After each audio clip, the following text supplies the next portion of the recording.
नमस्कार, वीणाज किचनमध्ये स्वागत आहे आपलं. चला आज आपण मस्तपैकी शेगडीची पहिली पूजा करूया. कारण ना माझी गेल्या वर्षी शेगडी काचेची होती, ती फुटलेली. तरी मी वर्षभर तिला वापरलं कारण ती 4ची होती आणि इतकी छान पेटत होती ना की मला तिला टाकावंसंच वाटत नव्हतं.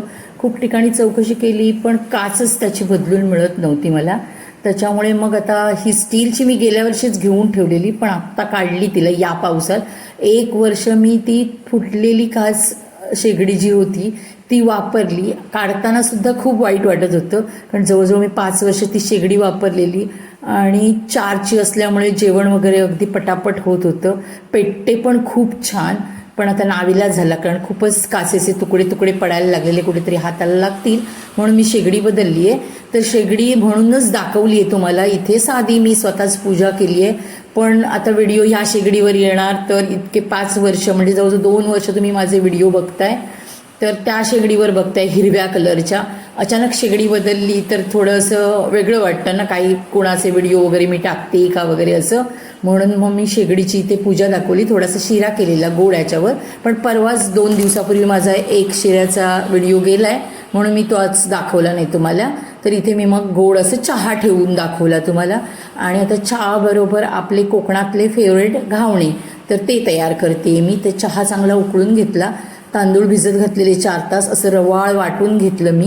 ह्याच्यात थोडं थोडं पाणी टाकते मी, एकदम पाणी टाकू नकात कारण तुम्हाला अंदाज येणार नाही. आम्हाला आता कोकणात कशी सवय असते वरचेवर घावण काढायची, त्याच्यामुळे आम्ही अंदाजे बरोबर पाणी टाकतो. चवीपुरतं मीठ टाकलं. तुम्ही माझ्या चॅनेलवर नवीन असाल तर माझ्या चॅनेलला लाईक शेअर सबस्क्राईब करायला विसरू नका. इन्स्टा FBला असाल तर फॉलो करायला विसरू नका. तर माझ्याकडे भिडं आहे पण ते खूप छोटं आहे आणि त्याच्यावर खूप छोटे छोटे घावण येतात. बऱ्याच वेळा मी घावण दाखवलेत तर त्याच्यात तुम्हाला दिसत असेल की ते छोटं भिडं आहे. 2 ठिकाणी ठेवून दाखवलं आहे. नेक्स्ट टाईम पुन्हा एकदा दाखवेन. तर इथे मी आता निर्लेपवरच घावण काढते कारण ह्याच्यावर मोठे येतात आणि मग 2 ते 3 खाल्ले की पोट भरतं. त्याच्यावर जवळजवळ 8 ते 10 घावण द्यावे लागतात, मग इतका वेळ उभं राहावं लागतं. त्याच्यामुळे जास्तीचे मी 2 भिड्यावरच करते.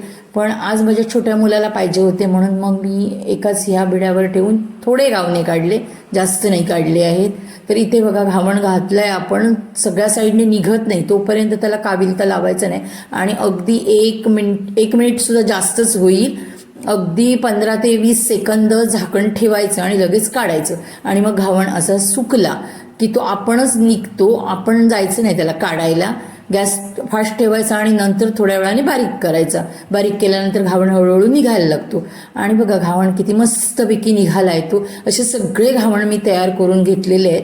तर तुम्ही पण हा कोकणातला पारंपरिक पदार्थ तयार करा आणि चहा आणि घावण काय एक